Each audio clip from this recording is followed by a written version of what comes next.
Live. Let's see. Like, are we live, like on YouTube live? Yeah, but we're on standby. But like the What's that YouTube about? videos. Okay. Yeah. Yeah. Is your hair naturally curly, or did you put something in it? No, it's naturally curly. Okay. I used to blow dry it a lot, and then I switched to natural, and now it's this. It's a better life. Are you happy? Yeah, but we're on standby. But like. Oh, cool! Our audio is on. Mute.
Hello, everyone. Hi, welcome to another session of the Razz Reviews Movie Club discussion. This is our monthly discussions of film that we pull out of the hat. Top films that are on the 101, like 100 top films of all time, AFI's top 100 list, 1001 films you have to see before you die. We've got a bunch of movies every month. We pick one, and the challenge is to watch it. I've been streaming the movie live, also online, a week before this discussion. And now we've all seen it, and we're here to discuss it. I want to welcome some people here with me. We have William Ruffin. We have Phoenix all the way from Canada again, who I think has dyed his hair. and hopefully we don't. Yes, I'm blonde now. Hopefully we don't get too many connection problems. We've been having some connection problems because we've gone sort of global. And of course we have Yusuf. Hi Yusuf, how are you guys? Our film for this month was Lost in Translation by Sophia Coppola, which was a pretty cool movie, I would say. I mean, I really enjoyed it personally, and I've seen this film a long time ago in film school. And I always knew it was a Sophia Coppola film, and that's why I watched it at the time, because I really liked the Virgin Suicides. And I always found it to be a little slow, but I found a very different appreciation for it this time around.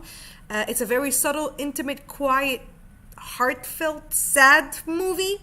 And it was a really interesting thing to watch, and I enjoyed it a lot. So I want to go to you guys very quickly just for your first impression before we dive in. So what do you guys think? We'll start with you, Yusuf. What was your first impression? Have you seen it before? Is this the first time you watch it? What's up? Yeah, I watched it in cinema in 2003. I thought it was like much later than that, but no, 2003 apparently. So quite a while back, not really expecting it. Watching it again, I really did like it. I did enjoy it. Like I said, it's a bit understated. But one thing that came to my mind while watching this thing, and I mean, I'm saying this as somebody who liked the movie. What was up with those 2000 movies about people being sad and looking at stuff? And staring at it. That was a thing in the 2000s. People were sad and looking at stuff. And that was a genre. And if that's a genre, then Lost in Translation does it better than a lot of others, I'd say. Urban loneliness. The urban loneliness genre. Sure. William, what was your first impression? Again, like I said, I saw it long ago, especially that since it had Bill Murray on it, I thought it was a comedy, right? Initially, because I don't remember the trailer. So it kind of is. Just in the movie. Yeah, well, it's funnier than I remember, actually. Yeah, it has the dry humor in it, but I walked in like expecting like SNL type, again SNL type stuff, and then I just to Yusuf's point, I found myself living a Red Hot Chili Pepper song, just the city I live in, that's what it was. Me in the cinema that I live in, right? The film of angels. So like I said, but it turned out to be a very good experience. And then watching it again, and especially being a little bit older and understanding relationships and life experience and everything else, it was a much better experience than it was then. Cool. What about you, Phoenix? What was your first impression coming back? I know that you're a big fan of this film. Yes. Well, it was my first time seeing it. This movie club gave me an excuse to knock it off my watch list. Ooh, nice. I absolutely adored this movie. It was an incredibly subversive, interesting, and brilliantly made romantic film.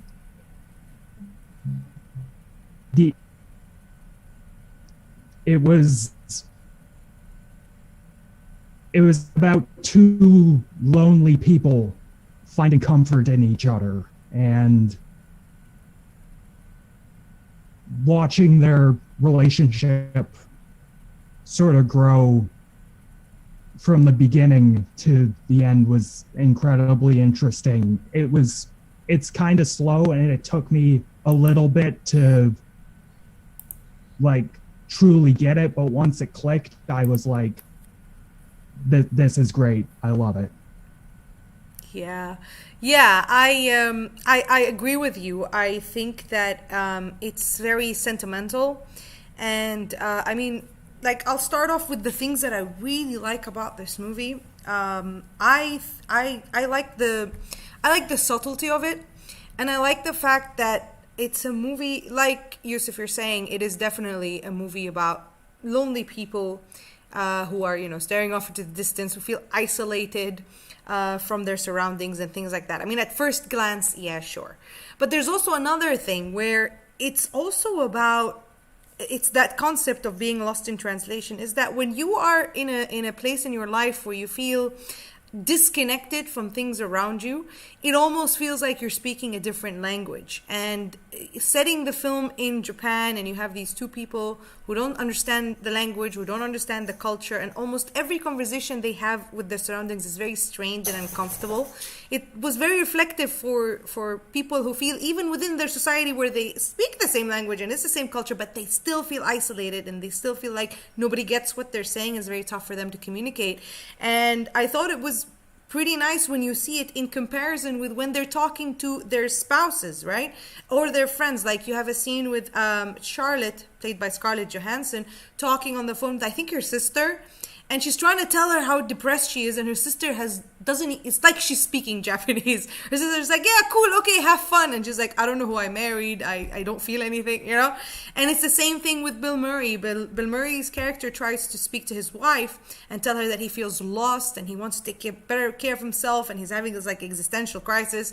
And she's just asking about colors for the carpet and for redecorating and things like that. So I really, really liked that, and I really felt that Sophia Coppola really put like her finger on the pulse of the feeling of not being heard or understood so much that you can't even talk to anybody anymore because they're gonna ignore you or hear half of what you say and not hear the rest of it. And I really related to that very much. But then it breaks into that romantic thing, right? Into the romance, and the romance between them is very subtle, it's very light. And I want to talk about that as a separate thing. But it's cool that we see their isolation first, and we see all these strained and uncomfortable conversations they have. And then in comparison, we see how easy and relaxed they are with each other and how they talk to each other. And it's not strained and it's not uncomfortable. As a matter of fact, they seem very natural at speaking to each other, and that's where the connection comes. It's the only other person for each of them. It's the only other person that they can talk to without being misunderstood or misheard or miscommunicated with, So I thought that was really nice, and it was a sort of a change of pace where usually, the boy meets girl from the beginning and they get along and everything is fine. We don't really see how much their life needs this other person, how much of a value that person brings. So I thought that was pretty cool. Yeah, but Razz, kind of adding to what you're saying, right? I think whether it's Japan or not, I think that's true of any city. So whether you're in New York City or whether you're in Dubai, you're going to have a sea of people that's from any and everywhere. And despite that, you're surrounded by all of these people. You're only going to have either a few or one significant connection, right? And so I like the juxtaposition of that. You're in a sea of life, in a sea of activity, but then you can simultaneously still be lonely. Yeah, and it's definitely one of the biggest visual motifs of the film. We constantly see these guys sitting in their hotel apartments with the city, the bustling lights and stuff behind them. Even when every time they step outside, it's noisy.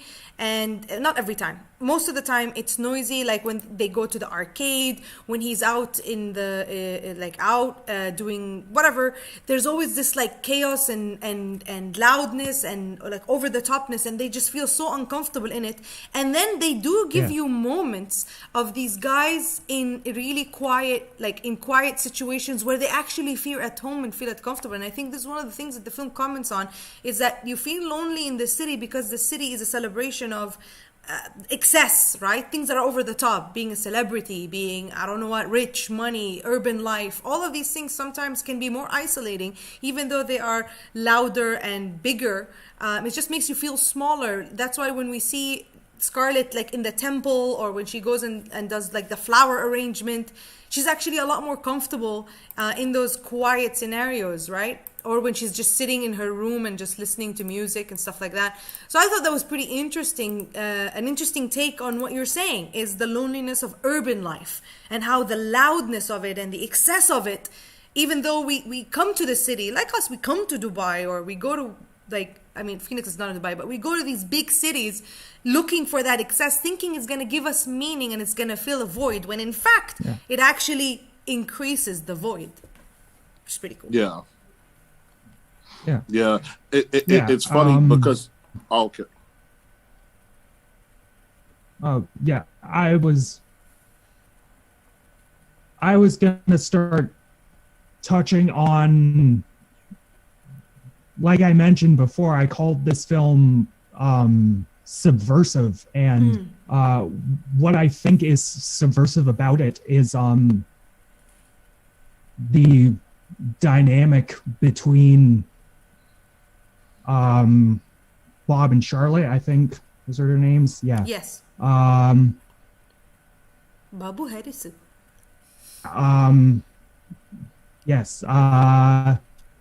Basically, these two people are sort of having the same sort of existential crisis, but they're having it at very different points in their lives. Like, Bob is having a midlife crisis, and while Charlotte is young and she doesn't know what she wants to do with her life. You know, when these two meet, at times it doesn't come off like, you know, a romance. It comes off like just a friendship. Like, yes, Bob is, you know, at points giving her like sagely old man wisdom, like, you know, you'll find out what you want to do eventually. You've got a good head, you'll sort it out. And meanwhile, Charlotte is making Bob feel, you know, like a young man again. She's giving him, you know, vigor and life and excitement. And, you know, in the end, these two people, you know, they've touched each other's lives in such a beautiful way, yet, you know, they don't end up together. Bob goes back to his wife in America, and Scarlett stays in Japan. But, you know, like, it's a very, very bittersweet, melancholic thing. And sometimes in life, the more melancholic experiences can be the most valuable, you know? Yeah, I agree. I 100% agree. And like, jumping off of that point of subversion, I think the subversion of the romantic or the romance of it is something that Sophia Coppola does really, really well. And this is one of the things I really like about her as a director, because she's very much a female director. Like, and I like that. Like, you watch this film, and honestly, this film could not have been like this if it was directed by a man. It's a female director from a very interesting female point of view, where she knows how women and how the relationship between women and men, especially one where the man is much older than the women, which happens a lot, you know, but it's sort of glorified and sexualized in a way most of the time. And I think that Coppola understands that, and then she does this switch on us where she switches from that into how these two people connect emotionally, not physically, not because he's an old star and she's a young hot little thing. No, it's because she's an old soul who feels out of place where she is, and he's somebody who's so far away from who he used to be, and she's sort of bringing him back to who he was at that age. And that's an emotional, mental connection, not a physical, sexual one. And I think one of the coolest things she does is and one of the coolest scenes for me is that, you know, like in every romantic movie, at some point, those two people are supposed to hook up, right? And that hookup, supposedly, in every film is presented as the ultimate level of their intimacy, right? Like, this is now the most intimate they've been. In comparison, what Sophia does is that she, instead of doing that, gives us a scene of the two of them sitting in bed together and just talking. They're just talking. And that is the actual climax of their intimacy, which was very interesting and very truthful and a lot more powerful. And it's that subversion of expectations that you're talking about, because we expect them to hook up right now. Like, khalas, they're together, they love each other, and this is the ultimate expression of intimacy. It isn't. The ultimate expression of intimacy is vulnerability and communication. And that's what they do when the two of them sit. It's just such a beautiful moment where he just holds her foot while she's just like lying in bed next to him. It's amazing. And I think it's wonderful. Yeah, I was going to mention these two don't, physically, show intimacy that much. I was going to say the most that happens is he kisses her at the end. And even a little bit in the and a little bit in that honestly, awkward kiss in the elevator as well.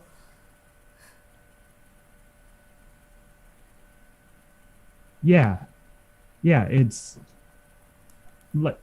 honestly rather sweet that she didn't feel the need to have these two be physically intimate. Yeah, I agree.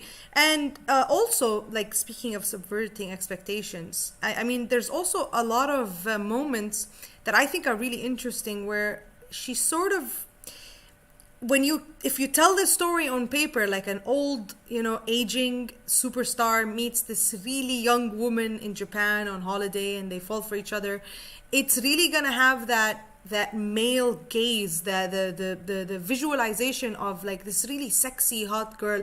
And I really like that Coppola does not present her that way. And I really like the opening shot of the movie is a big thing, by the way, where she opens up like with this shot like on her backside and she holds it there for a very long time. And it's just to tell you like this is what usually in like normal mainstream romantic comedies or romantic movies, you see these like women are portrayed in a very provocative way, and it's done like it's just normal, but it's not. And I think she holds on that shot for such a long time, and then she puts the title of the film just to put us in those shoes of these shots that you always look at. If you stay on them a little bit longer, you realize just how inappropriate they are, how uncomfortable they are. And I really like how she opens with that. She's like, this is not going to be your typical romantic movie where like, oh, there's a hot girl and a guy and stuff. I thought that was pretty cool. And actually how they're not needed to push a narrative. So for example, like, even in my life, I've had relationships both ways where there were age gaps. And what you find in those types of relationships is that you usually have some kind of very emotional or intellectual connection, right? So it's not something that is it is not something that is necessarily physical. So it evolves into that. And so, again, it starts with, like I said, it starts with a common philosophy. So if you look at Scarlett Johansson's character, for the most part, she was an intellectual. Like she appeared to be like somebody who was an intellectual into certain types of experience where her spouse was somebody like was just like go with the flow. And then when you look at Bill Murray's character's life, his character was very, it was kind of like very mundane, right? Like, his wife and everything, or what he had back home was very mundane. Yeah. And when you look at the development of the story, like when Razz was talking about the city being lonely and all of this, like their connection first started with the smile on the elevator, right? A smile on the elevator, a glance that happened in the bar. And I liked how as their commonality evolved in the film, you started to notice that the environment itself became less foreign. Right? So at first Japan was very foreign, but as their familiarity developed, so did all of everything in Japan, at least from my perspective, started to become familiar.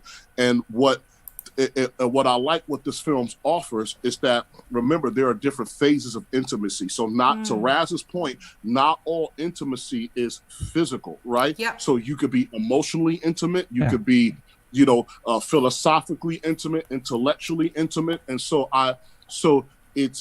I liked how like all the other levels of intimacy is kind of what brought them together. And the funny part was that now here's a Roseanne Easter egg. You got Bill Murray, and you got a woman with curly red hair who's a nightclub singer that had a one night stand, right?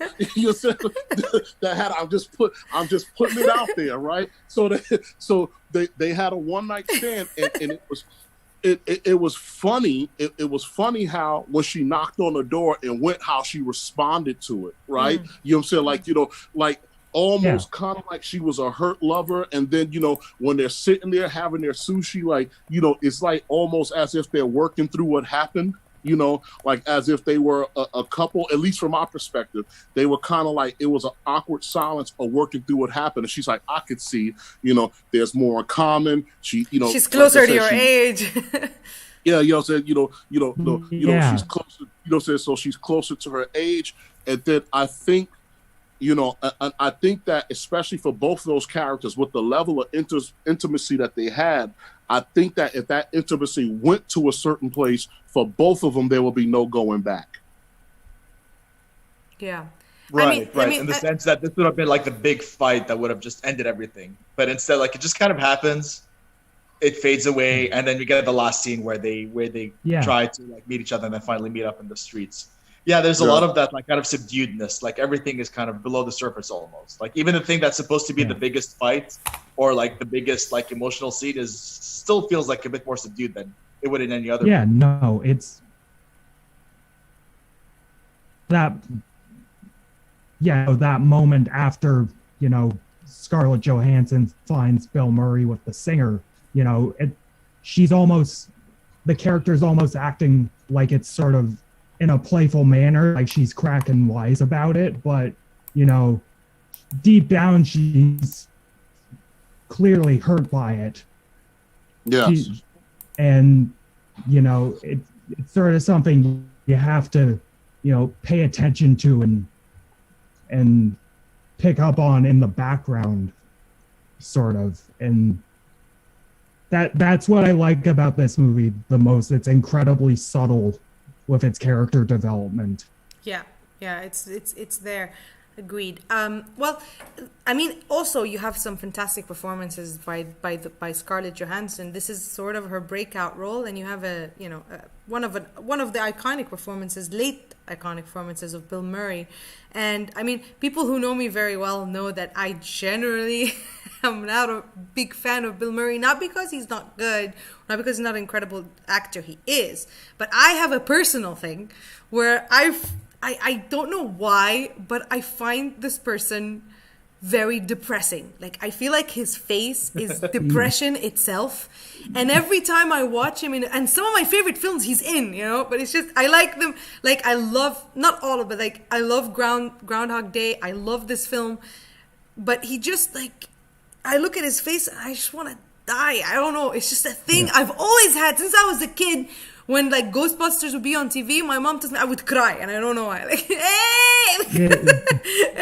And William, for some reason, has this theory that I look like Bill Murray, or I don't know what it is, which I don't know how to take that. But nah, I don't see it. I don't see it. You are the love child. You are Bill Murray's love child, and like, look, I am so glad. Explain yourself. I'm so glad that this. So, for example, it's the same thing. Like, if she pulls the bang back, you know how Bill Murray's hair goes back like this. So if you pull, don't cover the side. Show the Bill Murray. See, I don't know what you're talking about. I don't think anybody agrees with you. I don't know why. Every time he sees Bill Murray, he keeps sending me like Bill Murray gifs and stuff like. He's been like abusing me with this factoid for like the last 2 years and a half. I'm saying this now publicly. Someone help me because I just see Bill Murray. I don't know why. When I just saw Bill Murray, I was like, when I was hanging out, I was like, you know what? Razz reminds me of somebody. Who does she remind you of, William? And I was like, Bill Murray. What? Okay. You guys, this is a discussion. Make sense of this for me, please. Because of your tendency to start the same day over and over and over again while pretending to be a zombie. Yeah. That's what it is, probably. Maybe, I don't know. Yeah, it's a thing. But anyway, but seriously, beyond that, I mean, again, I don't usually enjoy him in films, but again, I completely recognize that it's due to a very personal feeling I get from his face. His face feels like, in Arabic we call it Nechteh. It's just so like, and I love Japan. Like, I'm like, if I was in Japan, I'd be like, and he's just like, he's just so, he has this like sadness and absolute, I don't know, repulsion with life in his face that makes me so uncomfortable as a person. I don't know. It's a very personal thing. Every time I see him in interviews and stuff, it always seems like, I don't know, he's past the point of caring. Yeah, He's just there. And you know, that's what about him being like that's what it is, nice guy, helping people around and all that. You just don't give a crap. So, for example, like, man, I care so much. All I do is get on YouTube and care about things. What are you talking about? But like, Razz is a very passionate person. Like, so for example, like that part in Ghostbusters where Ray stops him and says, "You didn't study, did you?" And then he's like, "What do you mean I didn't study?" You know, so like I just that part. So like if I was if I was in film school with you, I'm like, "You didn't study, did you? Did you study in AUS, Razz? Did you actually hit the books?" No. No. I coasted big time. Coasted. Well, it's an art school. You could pretty much coast through. It wasn't an art school, actually. I went to art school for my master's, but I was actually AUS here is like one of the very tough schools. It was a very, very tough school. I don't know how I survived. Then what did you do undergrad then? If you did film as your master's, yeah, undergrad was mass communication.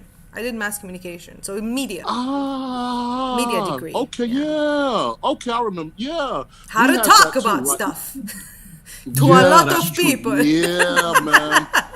Yeah, the public speaking. It served you well. You're using your major. Pretty much. But yeah, anyway, so again, like, despite me not always enjoying his performance per se personally, I like, for me this is his best. For me, like, I think he was at his best here, and his brokenness and general like dark void of humanity that he tends to portray really fits in here very, very well. And then when he sort of breaks out of his shell, I feel like it's Bill Murray himself sort of breaking out of his shell, and I feel very good for him. Like, yeah, where's this guy? You know, so like, really amazing performance for him, and also like amazing performance, guys, by Scarlett Johansson. Keep in mind, she was like 17 when she did this, or 18. She was like a teen in this, and like she was that young. I believe so. I believe she was very young when she did this. So it was actually a pretty fantastic performance by her. Bill Murray was actually somebody that Sophia Coppola hunted down for this film. She wrote this movie with him in mind. Like, Bob Harris is supposed to be Bill Murray. Like, she wrote this film for him, and she chased after him. He just felt like Bill Murray to me. Yeah. Basically. Yeah, she chased after him for a very long time in order to get him to do the film, and she actually, like, one of the famous things, because this was an indie film, and this is like one of the biggest indie films that ever happened. Before indie films were just so common, it was very hard to make a film independently that looked this good, that had stars in it. It was not that usual back then. And she wanted to put Bill Murray in this film, and it was like almost impossible, but she actually started promoting and raising funds for the film before Bill Murray said yes. And she was already like running around getting funding for the film, saying, yeah, Bill Murray's attached. He wasn't. And if she didn't get him, this film probably wouldn't have gotten made. But eventually he read the script and he signed on. And he seems like someone who would do it. He would do it. Yeah. Do y'all remember there was a certain point in the late 2000s where it was kind of fashionable to hate on Sofia Coppola's movies? Like, she kind of fell out of favor, and then like the past couple of years, people are going back and saying, wait, actually, these movies are kind of good. Like, why did we hate them so much? You guys remember that? Like, I think after Marie Antoinette, people just went, oh no, like, her movies are not good. And then a few years ago, people were like, no, actually, they are pretty good. Coppola? Yeah. I mean, she's always been like a darling in the indie. I mean, the biggest bad rep she gets is not from her directing; it's from her role in The Godfather 3. Before before sort of finding out she was like a talented director, all I knew is, she's that person from The Godfather 3 who can't act for shit. Yeah. I'm very glad I saw this movie, and that perception is completely shattered. Have you not seen anything else she's done? She's actually an incredible director. Have you seen Virgin Suicides? No, I haven't. Yeah. But it's after seeing this, I'm gonna start watching a couple more of her movies. No, she's very subtle. She does these really slow burn films. They're very intimate. I actually really like, my favorite film for her is actually still Virgin Suicides. I think it's her best work. It's just really beautiful, heartbreaking movie. I was gonna mention. I have a question for you and Phoenix. Sure. Okay. Oh. Right. A lot of times we'll hear the term female director or minority, black director, whatever it is. Is this something that's important to say in terms of the perspectives that are delivered? Or so for example, for me, I'm just saying, just for me as an individual, a director is a director, female, LGBTQ, and or otherwise. Is mentioning their ethnicities or affiliation important to communicate a perspective that they want to deliver? I do not believe a director's race, gender, religion, whatever, is relevant to their abilities as a director and their ability to make a film. But I believe that, coming from sort of like a different background, like, having the experiences of a woman or a person of color can help, present it. Yeah, words. It can help present a, perspective. A different sort of perspective that you otherwise would not possibly see. So that's what I'm saying. So mentioning that this is a female director or just anything else is that it's important, but it's important because you want to identify the perspective that's being delivered. So that's why it's important. I'll tell you what. This is a conversation that I actually brought up a couple of months ago, where I was very upset about the media always saying, this female director is directing a female-led movie or a female-centric film or female-centric story. I hate that. It's a movie and it's a director. I don't like that labeling. And when this film came out, it was not labeled as a female-centric film, and it was not labeled as a female-directed or female-led. It was not. When the first Charlie's Angels came out, it was never advertised as a female-centric film or a female-led movie. It was just a movie. There's two arguments here. Argument number one is, should we label things as male-led, or why don't we say male-centric and male-led? We don't. But at the same time, do we have enough female representation, and especially female representation in the creative seat rather than just in front of the camera?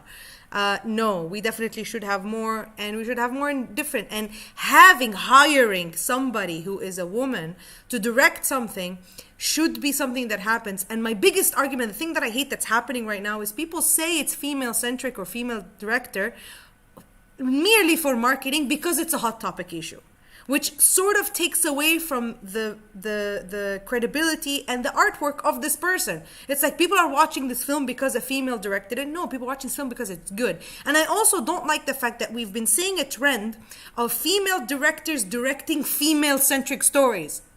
Why? Why can't a woman direct a Ninja Turtles movie? Does it have to be? Why not?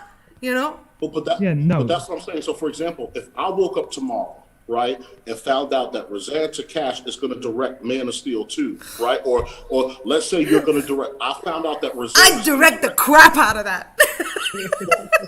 So I believe that. Oh my God! Make a decent Superman movie. Oh my God! I'm signing that petition. I am signing that petition. For me, I'm just saying for William Ruffin as an individual, if I didn't know you, I'm not going to say it's a female director. I will look at you as like a comic book writer, and I would say, okay, this is the Razan Takash run of Superman. The same way there's a Bryan Singer run, a Zack Snyder run, or in the comic books, a Jeff Johns run, a Straczynski run, etc. So I don't think that I would be one where the verbiage of the first woman to direct a Superman film, I don't think that would mean, you know what I'm saying, as much to me, because you are individual, and it is your it's your run or your take on that particular character. If you get what I'm trying to say. We need to provide the platform, and at the same time, we need to not paint that platform pink. This is where I stand. Yeah, I don't think we should label it, but I also think that more women should be able to do more things,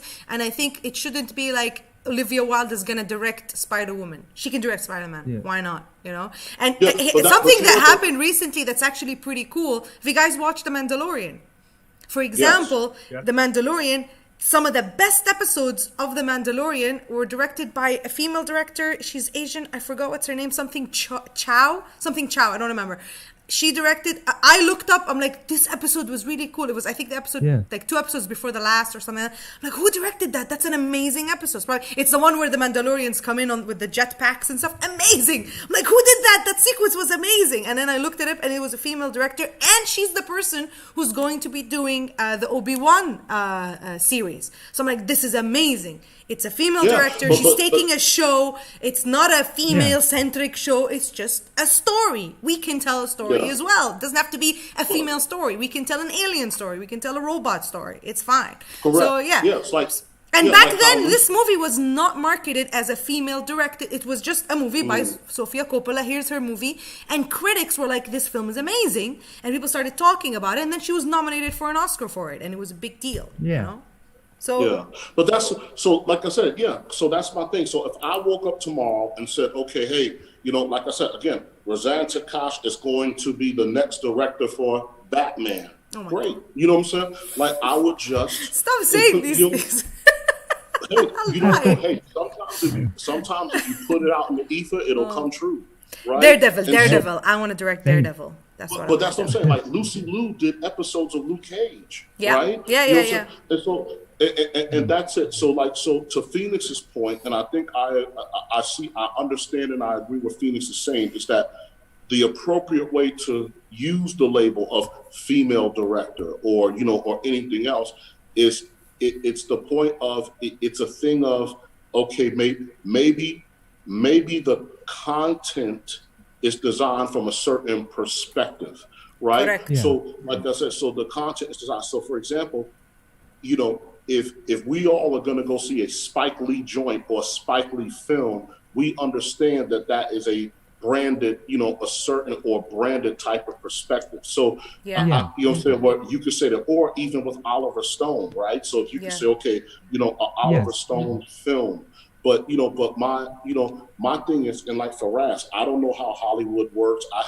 have no idea, but like I said, but the movie that this lady, that this particular director has made, you know, again, I just see it as a brilliant film about lonely people in relationships in life. And one of the things that I like about this film that's common, because you know how films have things that are unspoken, right? Yeah.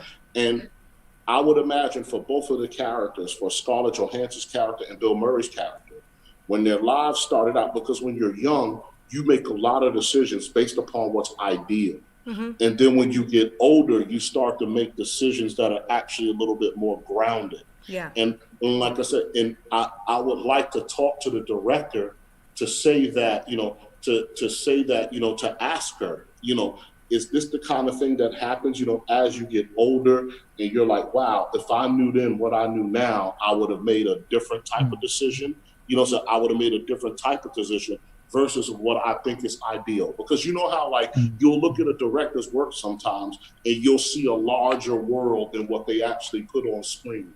You know, like kind of like, what, you know, where do you think that these characters will go? And so, Razz, I'm so sorry. I know I'll come on your show a lot of times and somehow go left, but it was, you know, it was, like I said, it was just there for me. So for me, I see you as a director. Like, to your point, I don't see why you can't direct Ninja Turtles or Star Wars, or you say it doesn't make sense to me. So, like, okay, well, Razz Reviews is going to direct Metroid because Metroid is a female, and she. Yeah, I hate that. Yeah. I don't want it. I don't. But see, here's the thing. Again, this is where it brings us back. This film is not a female story, but it's a story told from a female perspective 100%. Yeah. Because of the things, I mean, again, I said this in the beginning of the stream. If you take Lost in Translation and this could be wrong, but as a generalization, if you give it to your typical romantic comedy director in Hollywood, male person, and he makes the movie, immediately what kind of movie it's going to be. It's going to be made in Manhattan. Yeah. You know what I mean? It's going to be that kind of stuff. And it's going to be the tropes, because it's going to be all of these formulaic things that people do when they don't really understand the subject much or relate to it on a deep emotional level. And they're creating a caricature of what they believe a relationship between these two characters would look like. When you have somebody like Sophia Coppola, who's a female, who's a woman, who probably was at some point attracted to a very powerful older man, or maybe she had some sort of relationship with somebody from which she's getting, or maybe she had troubles in her marriage when she was young, whatever. It comes from a real place, guys. That's what makes it so authentic, and that's what makes it so real and different. You watch it and you're so captivated. I forget that it's like only the first 5 minutes is this Bill Murray and Scarlett Johansson. Only in the first 5 minutes. Later on, this is real. These are real people sitting in that elevator. They're real, and it's because of those subversions that Phoenix is talking about. It's because of breaking this mold and presenting something that is not formulaic or coming from a formula. Something is coming from a real, absolute place. That's that perspective, and that's what Sophia brings to this film, and that's why it stands out so much. But what's interesting also is that I felt like this movie, even it's set in Japan, and also in certain scenes it felt like a Japanese movie. Like the ending is very, very Japanese movie. Like the two lovers that never meet, they just like have this unstated goodbye. Like, before we end, actually, I want to talk about that. I want to see what you guys think, because this is one of the biggest points of contention or conversation about Lost in Translation. What do you think Bob says to Charlotte at the end of the film? We'll start with you, Yusuf. What do you think? On the spot. Wow. Okay. And you guys also let us know in the comment section what you think he said to her. It was probably not meant to be. It's probably not meant to be interpreted. It was just like the visual image of the whisper, Bingo. Like have any words with it. If we were to say something generic, like thank you, wonderful time, something like that, any words you put in will just cheapen the mood. It will take away from it. Yeah. I love the fact that it's like William was saying. It's this movie is more about what's not said than it is about what's actually said, about what's given. Very Japanese movie. Yeah, exactly. Subtextual. Yeah. What do you think, Phoenix? Like, if somebody puts a gun to your head, what do you think he said to her? Well, ignoring the fact that what he said does not matter, because the point is, they've touched their lives in such an incredible, deep way that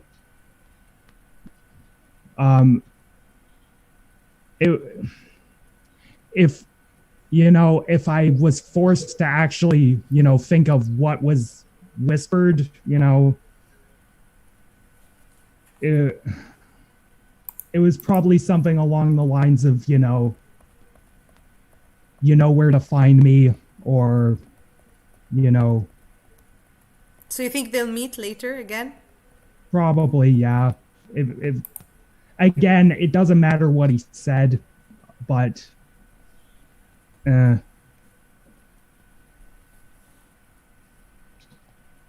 What do you think, William? I think he simply said thank you. Ah, sweet. You know what I'm saying? I do. I think it was very simple. I don't think it was a I love you or anything like that. Again, like, it's about what's unsaid. It is about simplicity, right? And I think, you know what I'm saying? And we have certain experiences in life that gives us different perspectives in those relationships in life. How people say some relationships can be a lifetime, some are a season, some are a matter of days, months, and everything else. And I think that in a small amount of time that they had together, the connection that they had was that in that small amount of time, they shared a lifetime, right? And they shared a lifetime. They shared a love, and and unfortunately, it was something that, from my perspective, that came to an end. And so it was something within that moment, and like I said, and within that time. You know what I'm saying? And I think that for both of those characters, ultimately, the lives that they returned to became more manageable, right? Because they kind of had like this outside experience. They kind of had the ability to have this to have this connection that wasn't damaging to the realities that they were able to avoid at that particular time, right? And so I think that, like I said, I think for both of those characters, that they went back to their realities, maybe in a sense reinvigorated by it. Yeah. Neo says, "Call my agent." Amazing. Let's get some sushi in LA or something. I think like Scarlett Johansson's character is kind of funny. It's you can imagine her, like you said, she was maybe 17, 18 here. I can imagine her being the heroine of like a high school movie from the 90s, like, I'm gonna rebel, I'm so much cooler than everyone else. And then this is kind of like that 90s trope character, kind of like graduating from university going, well, there's nothing to rebel now, what do I do, how do things move on from here? It's like that kind of movement transition.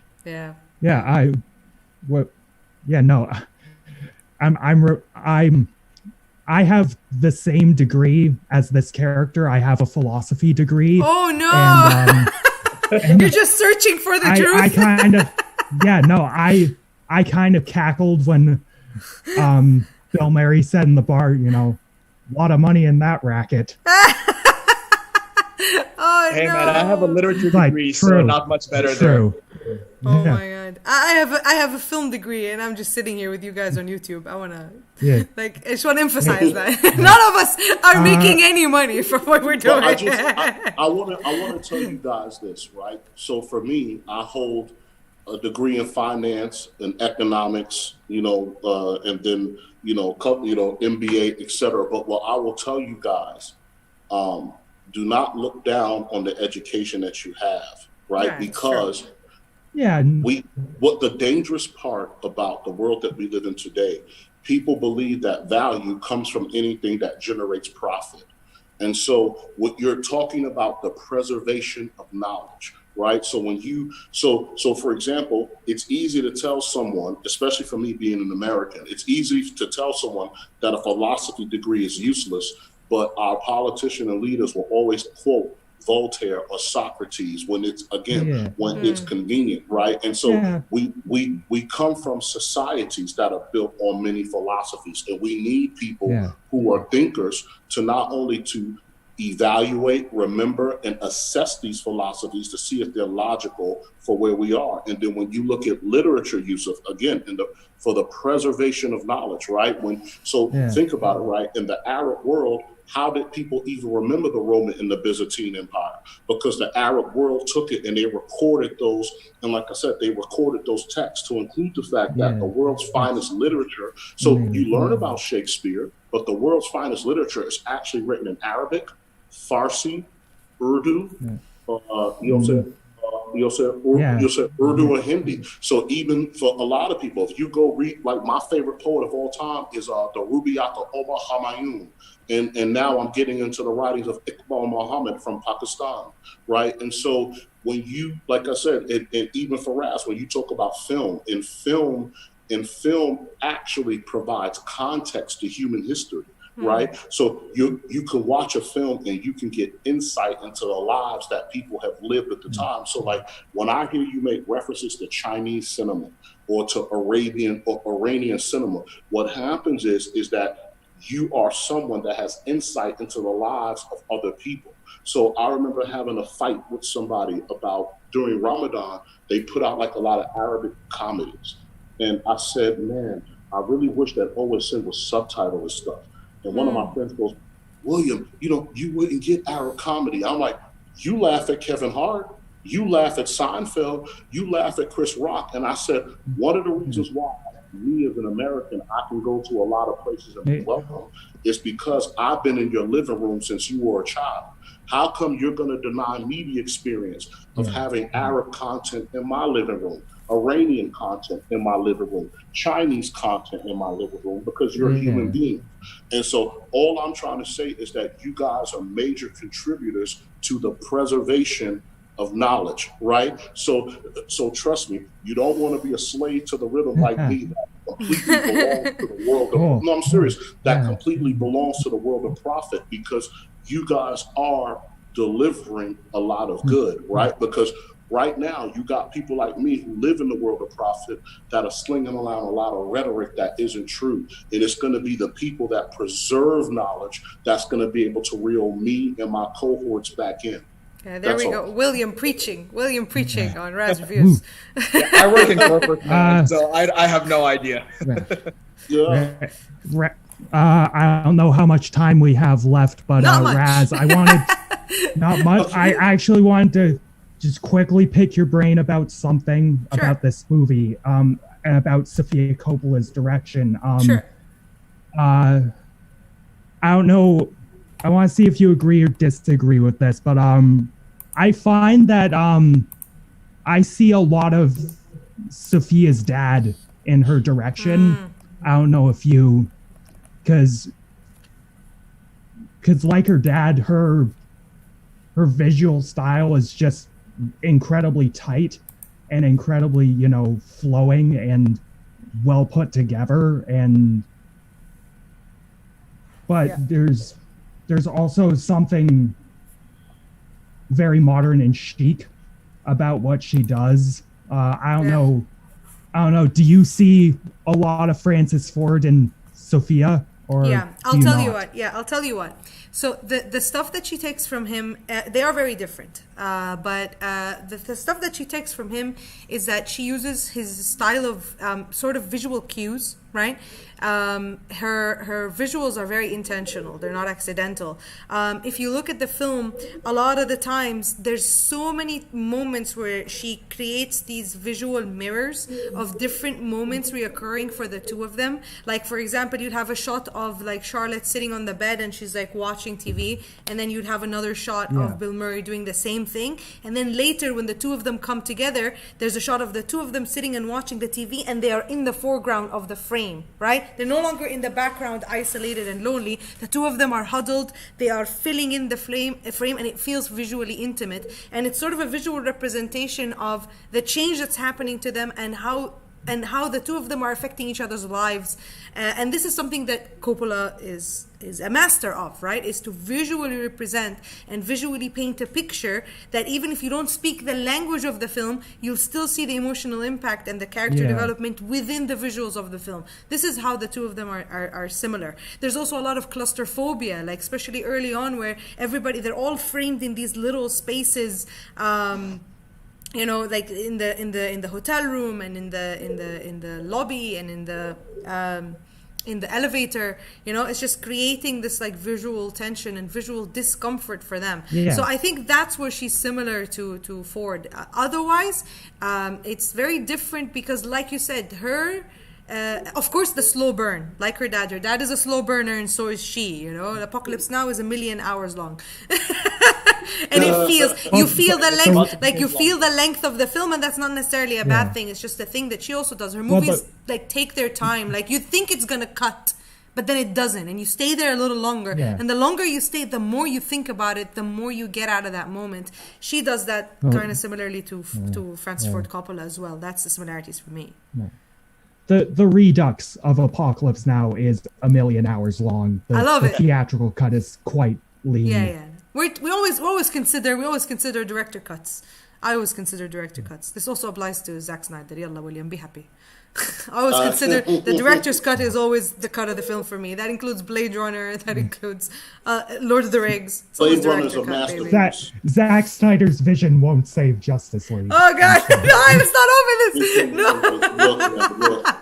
No. Okay. So anyway, overall, I mean, we've all definitely enjoyed this movie. I'm glad, Phoenix, that you got to get introduced to a new director. I didn't know that you didn't know this film. But yeah, so fantastic movie. And now it's time for the next one. So let's see what we have coming up. Oh my God. Yeah, it's our next film. So yeah, let's take a look at it. Yeah.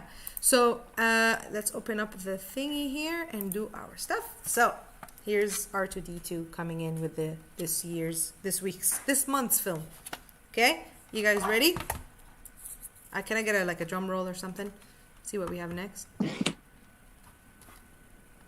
How much you can hear this, but now I can. Okay, here we go. I love the noises he makes. It's okay. He lights up too, but you can't see it.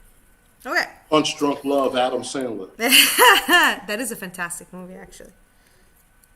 Okay, let's see. Oh, I know somebody who's going to be happy about this. Hold on. There we go. yes. Oh, I like that movie. Aaron- One of my favorite Aronofsky. movies of all time. Really? Well, then Yusuf, you have to be here next week then. Next month. I keep saying Which, next week. I like that movie. I love that movie. Love that movie. That's our Yes. movie. Okay, well, Black Swan, Aaron Aronofsky. Fantastic Okay. cinematography. I saw this. This came out while I was in film school, so I dissected the hell out of it at the time. Actually, I have the script for this movie. I bought the actual script because I thought it was very interesting, because I wanted to see how the crazy sequences were written, and I have the script book. I think it's in my office. I wonder if I can go back and get it. And I've been wanting to read it, and I haven't. But yeah, so pretty cool. All right, well, thank you guys so much. I just want to read out a comment for you, Will, from Neo.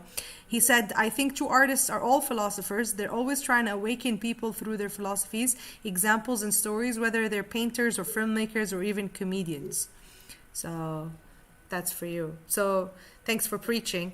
I mean, it's a testament to a movie like this where, while we're watching it, we end up talking about so many things, and the conversation becomes very big. I like it when that happens. So next month, Black Swan. That's next month. So it's going to be the last Tuesday of next month. And I'm going to be streaming the movie live the Tuesday before. I'd love to see you guys there because we can chat while the movie is happening. 8 p.m. the second Tuesday of the month. It will be on the Facebook group. So join the Facebook group, join the club. It's the Movie Club by Razz Reviews on Facebook. The link is here in the description. You can click on it and join the club. That's where I post all the links and everything. And you can watch the movie with us. You can watch it on your own, but also you can watch it with us on My Circle TV, where you can watch it and chat live together. And then we'll talk about it the Tuesday after that. So thank you so much, guys. Thank you, William. Thank you, Phoenix. Phoenix, this is the best connection you've ever had with us, so that's something to celebrate. Yay, we heard you the whole time, which is awesome. And now he freezes when you see that. It's okay. He managed to. He made it through, which is pretty decent. And we'll see you guys next month with our made film. It to the end. You did. Yay. And so Black Swan next month is our film. See you then. Bye-bye. Bye-bye.